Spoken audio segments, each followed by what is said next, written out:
Break के बाद दोबारा आपका इस्तकबाल है। आइए अब नजर डालेंगे कौमी और बैनुल अक़वामी खबरों पर। सुप्रीम कोर्ट ने हिजाब के मामले में कर्नाटक हाई कोर्ट के फैसले को चैलेंज करने वाली अर्जियों की समाअत के लिए जुमेरात को कोई मुकर्ररा तारीख तय करने से इनकार कर दिया। Chief justice N V Ramana की सरबराही वाली बेंच ने सीनियर वकील देवदत्त के जरिए जल्द समाअत के लिए किसी मुकर्ररा तारीख पर दर्ज करने की इल्तिजा को मुस्तरद कर दिया। उन्होंने कर्नाटक में 28 मार्च से होने वाले इम्तिहानात बशमूल दरख्वास्त गुजार का हवाला देते हुए हाईकोर्ट के फैसले को चैलेंज करने वाली कुछ तालिबात की दरख्वास्त की समाअत के लिए फहरिस्त बनाने की दरख्वास्त की थी। देवदत्त की जानिब से खुसूसी जिक्र के दौरान इम्तिहान की तारीख का हवाला देते हुए मामले को समाअत के लिए दर्ज करने की दरख्वास्त पर चीफ जस्टिस ने कहा, इसका इम्तिहान से कोई ताल्लुक नहीं है।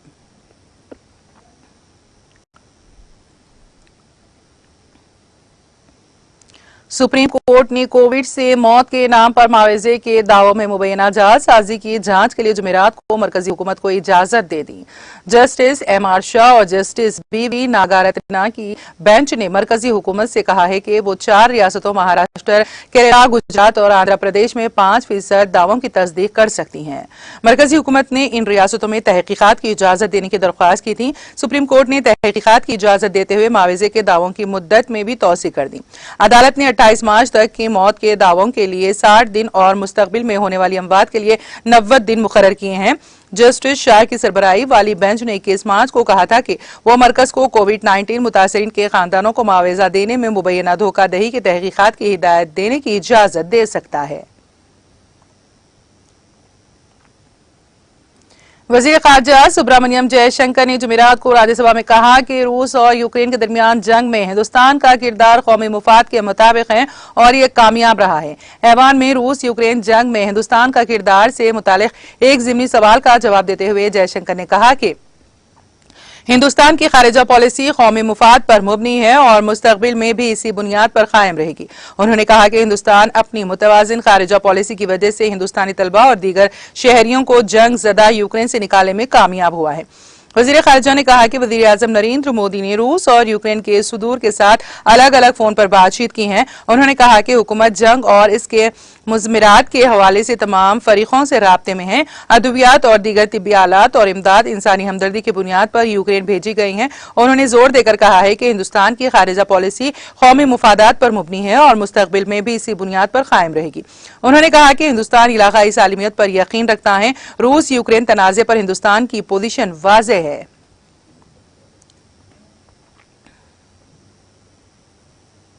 वज़ीर दिफा राजनाथ सिंह ने कहा है कि तनूज़ से भरे हमारे मुल्क में सयाहत के लिए बेपनाह इम्कानात है और हमें सकाफती सयाहत के साथ साथ खास तौर पर दिफाई सयाहत और सरहदी इलाकों के तनूज़ पर मुबनी सयाहत के इम्कानात को बढ़ाने पर संजीदगी से गौर करना चाहिए।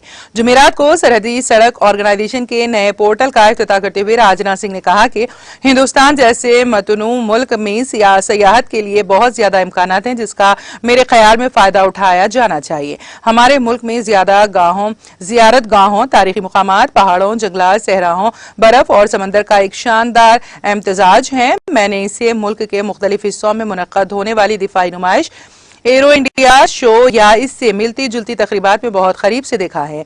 मैं चाहता हूं कि हम सोचें क्या हम दिफाई सयाहत को फरोग देने के लिए कोई मंसूबा बना सकते हैं। वज़ीर दिफा ने कहा कि सकाफतों का तहफ़्फ़ुज़ हमारी अखलाकी और आईनी जिम्मेदारी भी है, जिसे हम सयाहत के जरिए बाखूबी पूरा कर सकते हैं। भारतीय जनता पार्टी के डीपी ने आज राज्यसभा में एक मुल्क एक इंतखाब का मुतालबा किया। वक्फे सिफर के दौरान इस मामले को उठाते हुए उन्होंने कहा कि 1967 के बाद मुल्क में कई रियासती हुकूमतों को बर्खास्त कर दिया गया था, जिसकी वजह से कई जगहों पर बार बार इंतखाबात कराए गए। इससे इंसानी वसाइल और कुछ दूसरी चीजों पर बोझ पड़ता है।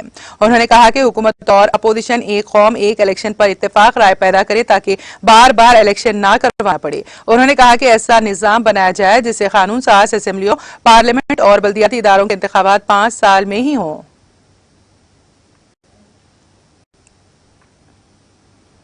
अक़लियती उमूर के वज़ीर मुख्तार अब्बास नकवी ने जुमेरात को कहा कि मोदी हुकूमत एहतराम के साथ तरक्की और बगैर नजरअंदाज किए बाइख्तियार बनाने की पॉलिसी पर काम कर रही है, जिसकी वजह से फलाह और बहबूद के मंसूबों का फायदा सभी तबकों के साथ अक़लियती समाज को बराबर मिल रहा है। नकवी ने लोकसभा में वक्फे सवाल के दौरान एक ज़िमनी सवाल के जवाब में कहा कि उन्होंने हुकूमत के मुख्तलिफ मंसूबों के अक़लियती समाज के लोगों को मिलने वाले फायदे के मौजू पर एक सर्वे कराया था, जिसके मुताबिक मुल्क में जिन 2 करोड़ 31 लाख गरीब लोगों खुद पक्का घर दिया गया, उनमें से 31% अक़लियती इलाके में रहने वाले लोग हैं। इसी तरह 12 करोड़ किसानों को समान निधि का फायदा मिला है, जिसमें से 33% अक़लियती इलाके में रहने वाले मुस्लिम, ईसाई, सिख और जैन समाज के लोग हैं। उन्होंने बताया कि अजुला योजना का फायदा 9 करोड़ खवातीन को मिला है, जिनमें से 37% अक़लियती समाज की हैं। रोजगार के तहत मदार योजना के 34 करोड़ इस्तेफादा कुनिंदगान हैं, जिनमें से 35.6% अक़लियती बिरादरी से ताल्लुक रखते हैं।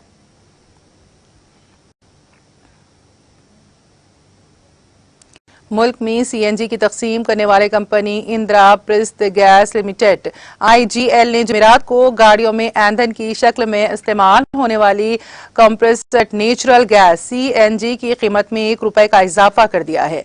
कंपनी की तरफ से यह इजाफा आज से नाफिज कर दिया गया है। सीएनजी की कीमत में इस इजाफे के साथ ही राजधानी दिल्ली में नई कीमत 59.01 रुपए फी किलोग्राम हो गई है।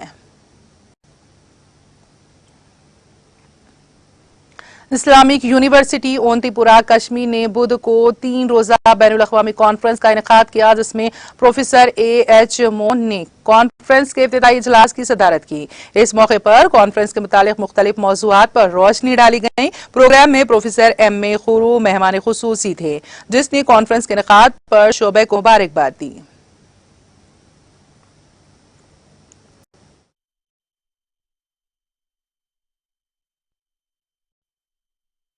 आज फूड टेक्नोलॉजी डिपार्टमेंट आईएसटी में 3 रोज़ा इंटरनेशनल वर्कशॉप का इनेकाद किया गया और ये जो सेमिनार है ये बहुत ही एक इम्पॉर्टेंट टॉपिक पे मुनक्किद किया जा रहा है, जिसमें कि जो हमारी फूड प्रोसेसिंग है और फूड टेक्नोलॉजी इन्वॉल्व होती है, उसमें आर्टिफिशियल इंटेलिजेंस का क्या रोल हो सकता है।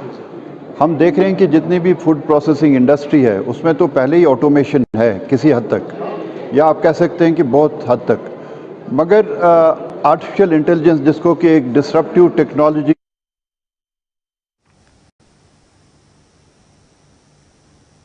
जल शक्ति महकमे की जानिब से टाउन हॉल पानपुर कश्मीर में पानी के आलमी दिन के मौके पर एक तकरीब का एहतमाम किया गया, जिसमें मुकामी लोगों ने शिरकत की। इस मौके पर माहिरीन ने लोगों को पानी के बचाव से मुतालिक मालूमात फराहम की।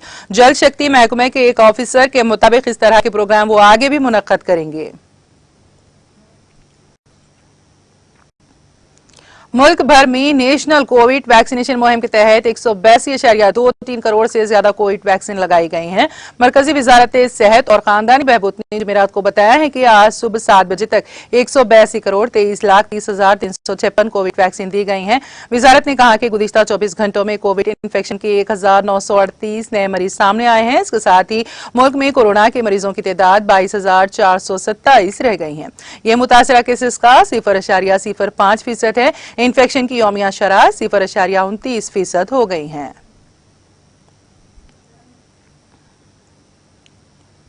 अक़वाम मुत्तहिदा की सलामती कौंसिल ने रूस की जानिब से यूक्रेन में मुज़ाकिराती जंग बंदी के मुतालबे की तजवीज़ को मुस्तरद कर दिया है। खबरी एजेंसी स्पुतनिक के नामानिगार ने ये इत्तला दी। रूस की जानिब से सलामती कौंसिल में पेश की गई करारदाद के हक में रूस और चीन ने वोट दिया, जबकि अमेरिका, फ्रांस और बरतानिया समेत 13 दीगर रुकन ममालिक पेशकश के दौरान गैर हाजिर रहे। इस तरह किसी भी मुल्क ने करारदाद के खिलाफ वोट नहीं दिया। करारदाद में जिनेवा मुआहदे समेत बैनुल अक़वामी इंसानी हुकूक के कानून और इंसानी हुकूक की तमाम खिलाफ वर्जियों पर तनकीद की गई। करारदाद में तिब्बी दुनिया और यूक्रेन में काम करने वाले इंसानी इमदादी कारकुनों के एहतराम और तहफ़्फ़ुज़ का भी मुतालबा किया गया। अक़वाम मुत्तहिदा की कौंसिल में यूक्रेन की सूरत हाल पर अब तक मुज़ाकिरात के कई दौर हो चुके हैं। North Atlantic Treaty Organization NATO के सेक्रेटरी जनरल जेंस स्टोल्टेनबर्ग ने ऐलान किया है कि यूक्रेन की सरहद के करीब मशरकी इलाके में इस तंजीम के फौजियों की तादाद दोगुनी कर दी जाएगी। न्यूयॉर्क टाइम्स ने जुमेरात को अपनी रिपोर्ट में ये इत्तला दी। रिपोर्ट के मुताबिक नेटो फौजियों की तादाद बल्गारिया, हंगरी, रोमानिया और स्लोवाकिया में बढ़ाई जाएगी। अमेरिकी सदर जो बाइडेन नेटो के एक अहम इजलास में शिरकत के लिए बेल्जियम के दारुल हुकूमत ब्राजील से रवाना होने से चंद घंटे कबल यह ऐलान सामने आया है। इजलास में कई कद आवर रहनुमा शिरकत करेंगे। नेटो फौजियों की तादाद में इजाफा करने और मगरबी ममालिक की आइंदा मीटिंग्स यूक्रेन के खिलाफ रूसी फौजी ऑपरेशन को रोकने की कोशिश के तौर पर देखा जा रहा है। यह भी ख्याल किया जा रहा है कि बाइडेन इस हफ्ते के आखिर में रूसी अरकान पार्लियामेंट को निशाना बनाते हुए कुछ नई पाबंदियों का ऐलान कर सकते हैं।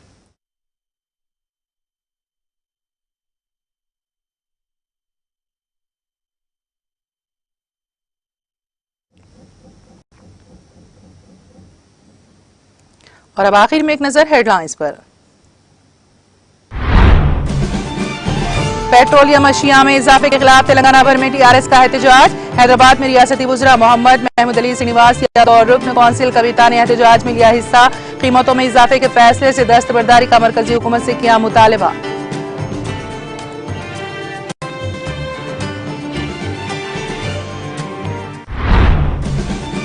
महबूबनगर में पेट्रोलियम अशिया की कीमतों में इजाफे के खिलाफ एहतजाजी धरना। रियासती वजीर श्रीनिवास गौड़ ने की शिरकत। मरकजी हुकूमत को बनाया तनकीद का निशाना। खम्मम में पेट्रोलियम अशिया की कीमतों में इजाफे के खिलाफ एहतजाज। रियासती वजीर अजय कुमार ने की शिरकत। कीमतों में कमी का मरकज से किया मुतालबा। इज्तिमाई कोशिशों से ही जामे तरक्की मुमकिन। सिद्दीपेट में मुख्तलिफ तरक्याती कामों का आगाज करने के बाद रियासती वजीर हरीश राव का खिताब। तेलंगाना हाईकोर्ट के 10 नए जजेस की हलफ बर्दारी। चीफ जस्टिस सतीश चंद्र शर्मा ने नए जजेस को दिलाया हलफ। महकमा पुलिस में मुलाजिमत के लिए बेरोजगार नौजवान ट्रेनिंग सेंटर से भरपूर इस्तेफादा करें। पुलिस में भर्ती के लिए कायम ट्रेनिंग सेंटर की इफ्तिताई तकरीब से साइबराबाद कमिश्नर पुलिस का खिताब। और रूस यूक्रेन में हिंदुस्तान का किरदार कौमी मुफादात के मुताबिक वजीर खारजा एस जयशंकर ने दिया ऐवान में एक ज़िम्नी सवाल का जवाब।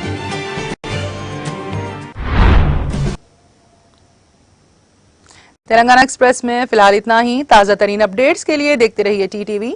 अब मुझे और मेरी पूरी टीम को दे इजाजत। खुदा हाफिज।